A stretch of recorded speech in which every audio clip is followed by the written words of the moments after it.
Esta tarde el cantante Julián Álvarez publicó un video en donde da a conocer que el gobierno norteamericano le canceló su visa, la visa de trabajo de Julián. ¿Y si te dijera que el llamado rey de la taquilla ha vivido más persecuciones que un capo de película? Que el ídolo de las tías y mamás de México no solo ha llenado estadios, sino también expedientes en oficinas del gobierno gringo? Pues sí, aquí no venimos a cantarte te hubiera sido antes, venimos a contarte por qué lo sacaron de las listas, pero también por qué lo volvieron a meter. ¿Por qué no te marchaste cuando uno eras tan indispensable? Julián Álvarez, el hombre que pasó de lavar platos a encabezar festivales, se convirtió en sospechoso de lavar millones y aunque juró ser inocente, hay cosas que nunca quedaron claras. Una carrera marcada por escándalos, declaraciones misóginas, pleitos con celebridades, relaciones incómodas y una esposa que antes fue del mismísimo Valentín Elizalde. Y justo cuando parecía que ya estaba limpio, tómala. Que le vuelven a cancelar la visa este 2025 y otra vez se queda sin cantar en tierras gringas. ¿Pero qué está pasando de verdad? ¿Es víctima o está jugando con fuego?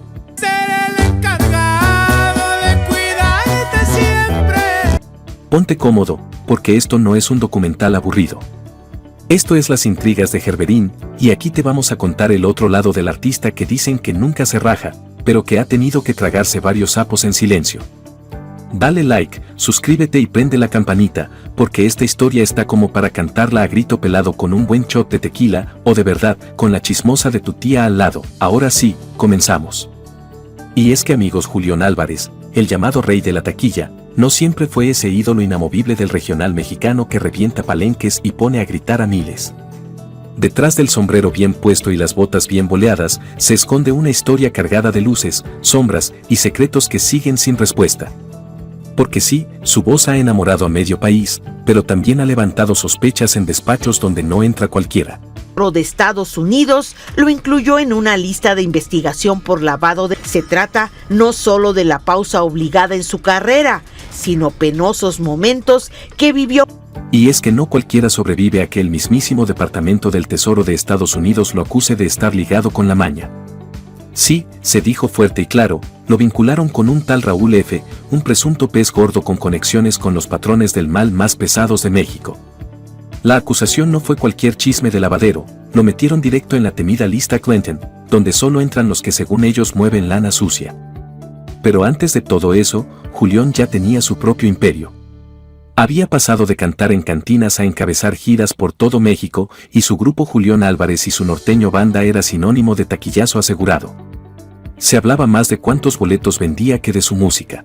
Y el cantante regional, también mexicano, Julián Álvarez, han sido indicados por el Departamento del Tesoro de los Estados Unidos como, comillas, testaferros o prestanombres. Y claro, eso atrajo reflectores, pero también muchas sospechas. Amigos, lo curioso es que mientras llenaba escenarios y acumulaba premios, también se codeaba con figuras políticas, empresarios turbios y personajes incómodos, según algunos reportes. Incluso hubo quien lo señaló de haber recibido ayuda de ciertos amigos poderosos para empujar su carrera. Nada confirmado, pero el rumor siempre ha rondado. Y cuando le llegó la bomba de la DEA, muchos se preguntaron, ¿de verdad Julián no sabía con quién se estaba juntando? Él dice que sí, que fue un malentendido. Que conoció a ese tal Raúl F. en un bar y no tenía idea de a qué se dedicaba. Lo conocí, la relación que tuve por medio de él, o la manera en que lo conocí, fue en Guadalajara, Jalisco estaba la Camelia. Fue de los primeros lugares que me tocó pisar en Guadalajara, Jalisco. Ahí lo conozco como empresario. Pero otros no se la creen tan fácil. Porque una cosa es cantar corridos y otra muy distinta es salir embarrado en una red internacional de lavado de dinero. Antes de que las autoridades gringas pusieran el ojo en él, Julián Álvarez ya cargaba con una historia digna de telenovela rural. Nació en La Concordia, Chiapas, un pueblito donde la vida gira entre el campo, la familia y los sueños imposibles. Pero aunque lo bautizaron como Julio César Álvarez Montelongo, en su rancho nadie lo llamaba así. Allá le decían Cesario, y desde morrito le entró al jale de ordeñar vacas, hacer quesos y limpiar corrales, porque su jefa era bien movida y su papá, agricultor de corazón. Agricultura, o sea, ganadería en muy pequeña escala, que tenemos las 6, 8 vaquitas de ordeña, así mi mamá haciendo los quesos y... Pero el muchacho tenía otra idea en la cabeza. Le gustaba cantar. Y no era cualquier gusto pasajero, era obsesión. Desde la primaria se trepaba al escenario con rolas de Antonio Aguilar y ya en la prepa no soltaba el micrófono. Con 17 años y una mochila llena de ilusiones, dejó su carrera de ingeniería mecánica tirada y se fue derechito a Mazatlán, Sinaloa, siguiendo el consejo de un conocido de banda El Recodo. Allá sí que aprendió a picar piedra. Julión no llegó a la fama en limusina. Antes de volverse famoso, cuenta que limpió vidrios en una óptica, lavó platos en un restaurante y cantó en cantinas donde el público no perdona ni una nota mal entonada. Terminaba de estudiar en la prepa y en las tardes me iba a las cantinas o marisquerías o botaneros, que no son tal cual botaneros, pero marisquerías y lugares de allá de Chiapas, a escuchar los grupos norteños. Y se veía chance, oye, dame chance de cantarla, yo la canto. Fue en ese ambiente bravo donde se fogueó y donde poco a poco fue agarrando colmillo. Empezó con la banda MR Lobo y después se sumó a un grupo de jóvenes que querían formar algo grande. Así nació la banda MS, donde Julión se convirtió en una de las voces principales. Durante 3 años y medio, se ganó el cariño del público con éxitos como Mi Mayor Anhelo y Los Claveles de Enero. Pero como suele pasar en los grupos exitosos, las fricciones internas y las ganas de volar solo hicieron ruido. Y en 2007, sin tanto escándalo pero con muchas expectativas, Julión se lanzó por su cuenta y fundó su propio grupo, Julión Álvarez y su norteño banda. La MS en las cantinas, viejo. La marisquería La Huerta se llamaba un lugar donde la MS se empieza a formar y ahí me invitan. Para amarte y envolver que ni lo piense. Apenas salió su primer sencillo Corazón Mágico, el público respondió con fuerza. Desde ahí, el ascenso fue tan rápido como sospechoso, según algunos que decían que no era normal que un proyecto tan joven llenara escenarios en tan poco tiempo. Pero amigos, la neta, cuando Julión salió de la banda MS, no todos lo vieron con buenos ojos. Algunos dicen que se fue en paz, que ya no compartían el mismo rumbo musical. Pero otros aseguran que hubo jaloneos, envidias y hasta grillas internas que empujaron al chiapaneco a armar su propio proyecto. Lo cierto es que, en 2007, sin mucho escándalo pero con toda la intención de comerse al mundo, fundó su agrupación, Julión Álvarez y su norteño banda. Desde el principio, el proyecto fue ambicioso. Fui uno de los 8 socios que formamos la banda MS en ese entonces, y ya cuando llegan los contratos, llegan las propuestas, llegan donde había que firmar, es donde yo no estoy de acuerdo, y ya se quedaron nomás 7 socios y me dijeron, Julio. No era una bandita cualquiera que tocaba en fiestas de rancho. No señor, Julión llegó con músicos bien armados, con sonido fresco y con una estrategia bien calculada. Corazón Mágico pegó, y de ahí se vino una ráfaga de canciones que no solo se colocaron en la radio, sino que dominaron el regional mexicano. En tiempo récord, ya estaba encabezando bailes masivos, palenques y festivales en todo México. A los pocos años, los empresarios empezaron a llamarlo el rey de la taquilla, porque donde se presentaba, era lleno seguro. Una llena canción de amor. Pero también comenzaron los murmullos, que si tenía padrinos pesados, que si sus shows no eran tan rentables como decían, que si la fama había llegado demasiado rápido para un artista sin tanto respaldo en los medios. Algunos músicos de la vieja escuela no se explicaban cómo un joven que apenas iba saliendo ya estaba cobrando como si fuera ídolo de décadas. Y como si no fuera suficiente el éxito en los escenarios, también empezó a sonar fuerte en la radio, la televisión y hasta en telenovelas. Julión se convirtió en una marca, era el tipo rudo con corazón noble, el macho protector, el que cantaba con sentimiento y que, según él, respetaba a la mujer, aunque más adelante se metiera en broncas por lo contrario. Con discos como Ni lo intentes, Soy lo que quiero. Indispensable y El aferrado, se colocó en lo más alto. Porque nadie podrá amarte, no hallarás celar, solo admirar a una belleza. Y aunque algunos le criticaban que todas sus canciones sonaban igual, el público lo amaba. Incluso se llegó a decir que su fórmula era tan efectiva que ni las polémicas lo podían tumbar. Aunque Julión Álvarez siempre ha sabido cómo llenar escenarios, también ha sabido cómo meter la pata frente a los micrófonos. Y es que no todo en su carrera han sido aplausos y flores.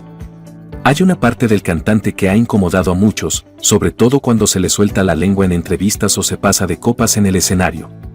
Uno de los momentos más polémicos ocurrió en 2016, cuando en una charla supuestamente casual, soltó que a él le gustaban las mujeres que supieran agarrar el trapeador y que si no tenían ese detalle, no servían. Sopas. Le llovieron críticas por todos lados. Las redes se le fueron encima, lo tacharon de misógino, machista y retrógrada. Y aunque después salió a pedir disculpas, ya el daño estaba hecho. Jamás dije un comentario malintencionado, jamás fueron mis palabras tal cual como se tomaron. Mis respetos para todo el mundo y para toda la gente. Lo intentó componer diciendo que fue un malentendido y que él no era machista, pero como dicen, el que explica se complica. Ese no fue el único trago amargo. También ha sido señalado por pasarse de copas en varios conciertos, tanto que más de uno lo ha visto tambalearse o cantar con la voz más ronca de lo normal. Él mismo ha dicho que sí, que a veces se le pasa la emoción y le entra duro al tequila, pero que es parte del show. Claro, para algunos fans eso es Julián siendo Julián, pero para otros ya era una falta de respeto. Y como si no fuera suficiente, también ha tenido sus agarrones con famosos. Uno de los más comentados fue su bronca con Susana Zabaleta, quien no tuvo pelos en la lengua para decir que le parecía un tipo machista y desagradable. Palenque de Tijuana en México estaba ahí desatando una lluvia de críticas en las redes sociales. ¿Cómo ves, Jerry? Ay, pero familia, pues el cantante pidió perdón a su público. La actriz se lo despachó sin miedo, y aunque Julián nunca le contestó directamente, el escándalo ya estaba servido. Además, se metió en camisa de 11 varas cuando apareció en una foto muy sonriente con el expresidente Enrique Peña Nieto, justo cuando ya estaban empezando las investigaciones gringas. La foto se hizo viral, y al poco tiempo, Peña Nieto la borró de sus redes, como si nunca hubiera pasado.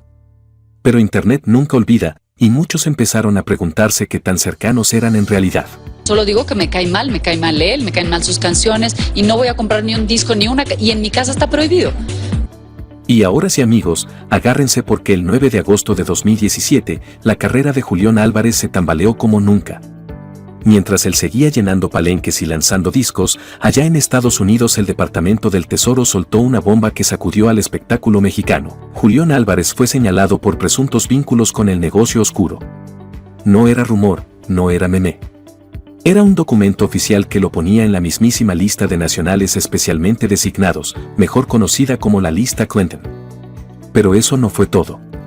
Lo pusieron en el mismo costal que al futbolista Rafael Márquez y aseguraban que ambos actuaban como prestanombres del presunto Lord de lo Prohibido, el tal Raúl F., un capo supuestamente ligado tanto al club muy oscuro de Sinaloa como al de Jalisco.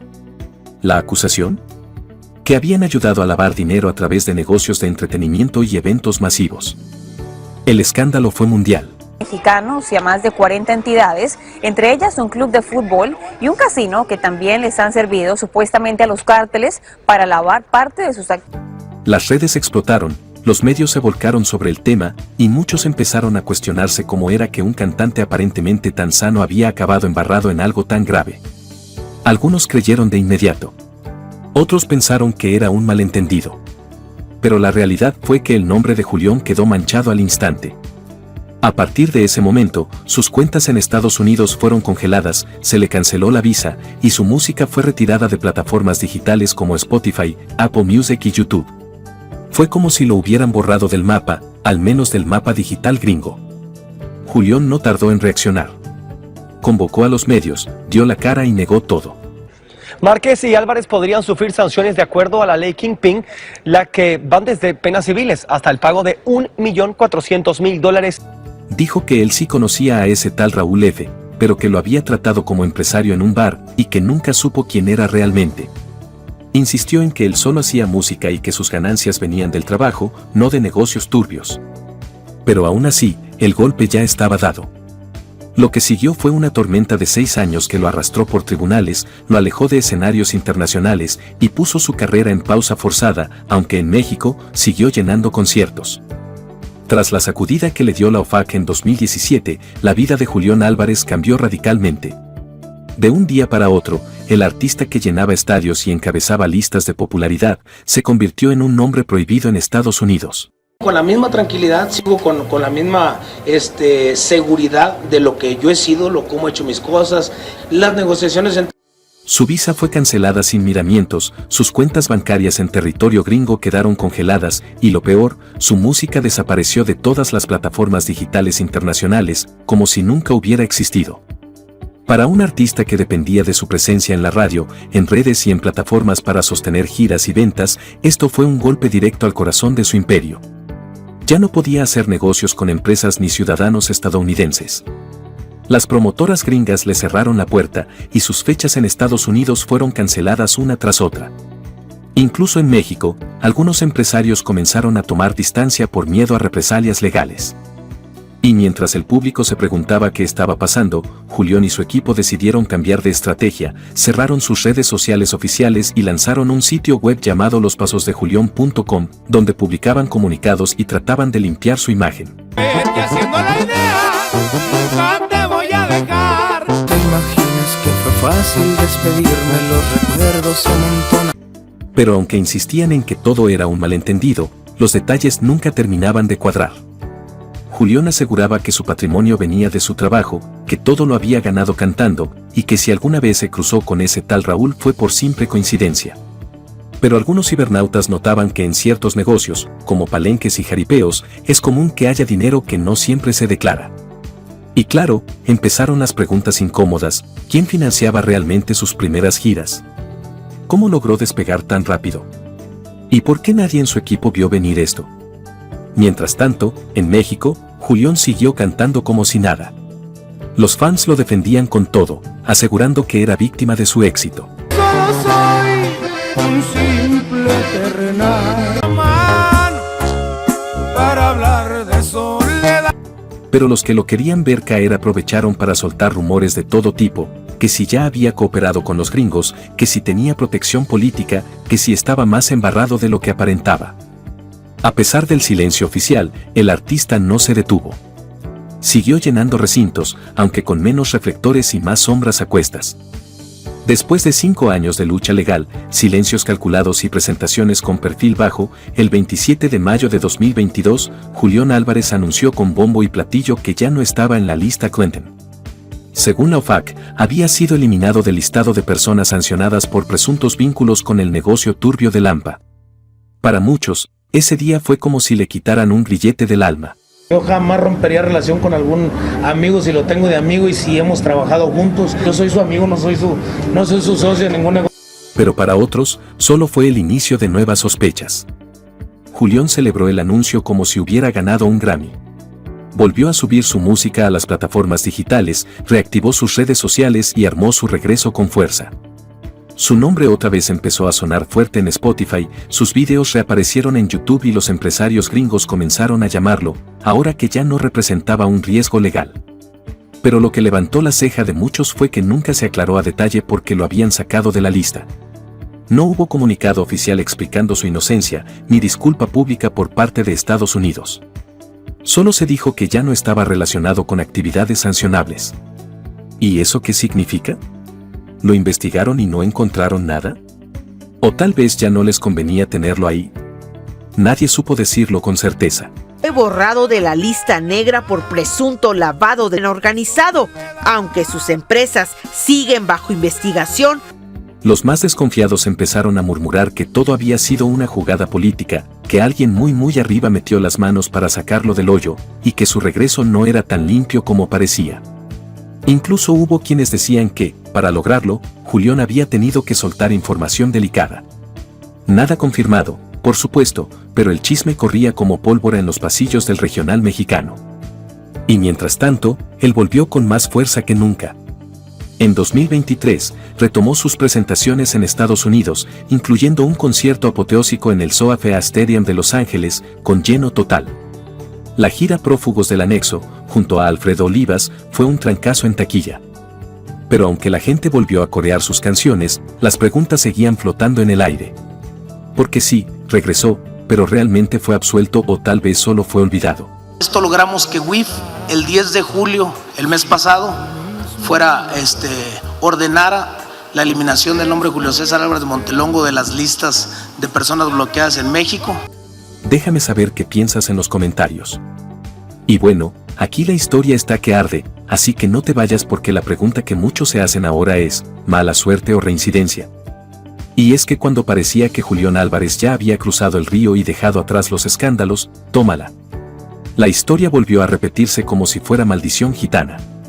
El viernes 23 de mayo de 2025, el cantante soltó la bomba en Instagram, el gobierno de Estados Unidos le volvió a cancelar la visa. Así, sin previo aviso y a solo horas de presentarse en el AT&T Stadium de Arlington, Texas, un concierto sold out que ya tenía armado hasta el escenario. El anuncio lo hizo con un tono resignado, pero claramente frustrado. Que el evento, tal cual estaba programado, no se llevará a cabo por causa y motivo de cancelación de nuestras visas de trabajo, que hoy por la mañana, hoy 23 de mayo del 2025, recibimos formalmente y... Dijo que la cancelación estaba fuera de nuestras manos y que no sabía el motivo exacto.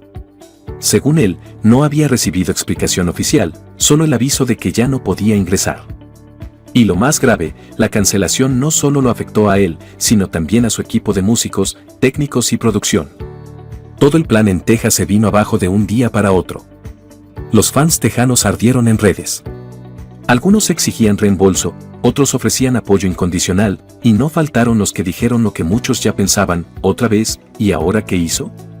Porque, seamos honestos, después de todo lo que vivió con la lista Clinton, que vuelva a caer en el mismo hoyo, para muchos, huele raro. Muy raro. Y como ya es costumbre en estos casos, las versiones empezaron a llover, que si Estados Unidos encontró nuevas irregularidades, que si lo están usando como ejemplo, o que nunca lo limpiaron del todo, solo lo dejaron en stand-by. Pues sin duda será esta la manera en la cual el gobierno norteamericano pues también esté pues manifestando la situación que ocurre con ciertos personajes que ingresan. Otros, más mal pensados, aseguraban que lo tumbó esta vez fue un nuevo informe que no se ha hecho público. Lo cierto es que la cancelación lo dejó fuera del mercado más importante para el regional mexicano. Perder Estados Unidos es perder millones, tanto en dólares como en presencia. Aún así, Julián aseguró que seguiría con su gira en México y que intentaría aclarar todo con las autoridades. Pero el golpe fue duro. Muy duro. Porque ya no era un joven acusado por primera vez. Ahora era un reincidente para la opinión pública, aunque no haya pruebas nuevas, todavía. Así, amigos, con 2 cancelaciones de visa encima, una carrera salpicada por acusaciones de lavado y declaraciones que lo han puesto en aprietos más de una vez, Julián Álvarez sigue siendo un misterio envuelto en sombrero y banda sinaloense. Porque sí, podrá decir que es el rey de la taquilla, pero también es uno de los pocos artistas mexicanos que ha sido vetado 2 veces por el gobierno gringo, y eso no es cosa menor. Para muchos, Julián es un guerrero. Y fue así lo que comenzó en una noche de más garganta, siento un nudo que me ahoga. Un hombre que salió de un pueblito chiapaneco, se rifó en las cantinas y logró lo impensable, llenar estadios y sonar en todo el país sin tener el respaldo de las grandes televisoras. Para otros, es un personaje incómodo, con amistades turbias, declaraciones misóginas y un expediente que huele a secretos guardados bajo llave. Y aunque ha intentado mantener su vida privada lejos de los reflectores, tampoco ha faltado el morbo por su relación con Natalie Fernández, quien antes fue pareja de Valentín Elizalde, el cantante ultimado en 2006 en circunstancias igual de enredadas. Julián ha dicho que no le debe explicación a nadie, pero la relación siempre ha despertado suspicacias. ¿Casualidad del destino? ¿O la vida dándole otro giro al mismo círculo? A eso se le suma su pleito con representantes, su nombre en negocios que nunca explicó del todo, los conciertos donde no se detuvo ni cuando el público se peleaba a golpes, y los rumores de que alguna vez agredió a una mujer, aunque luego se desmarcó diciendo que fue un miembro de su staff. Dale gracias a Dios que te lo advierte. Un cúmulo de episodios que, si se cuentan por separado, tal vez no dicen mucho, pero juntos construyen un perfil incómodo para cualquier autoridad. Y ahí está el punto: ¿Julián fue chivo expiatorio? ¿O es que sabe demasiado y por eso lo traen cortito? La verdad es que, a pesar de todas las explicaciones, las preguntas nunca se han ido. Y en este 2025, con la segunda cancelación de visa y una carrera que sigue caminando pero a contracorriente, el fantasma del pasado vuelve a rondarlo. Porque si algo ha dejado claro esta historia, es que Julián puede llenar escenarios, pero aún no ha podido vaciar las dudas. Me fascinas, te presumo en cada esquina. Por supuesto, noche se me olvida que te di mi... Y así termina este recorrido entre palenques, acusaciones y silencios que dicen más que 1000 canciones. Porque detrás del ni lo intentes y el te hubiera sido antes, hay un artista que nunca ha podido irse del todo, ni del cariño del público, ni del radar de las autoridades. ¿Tú qué crees? ¿Julián es un perseguido del sistema o un maestro del disimulo? ¿Está pagando pecados ajenos o sigue jugando con fuego? Deja tu comentario porque el chisme sigue y la intriga apenas comienza. No se te olvide darle like, suscribirte al canal y activar la campanita, porque en las intrigas de Gerberín siempre tenemos la carnita que nadie se atreve a contar. Aquí no juzgamos, nomás platicamos lo que se dice por ahí. Adiós.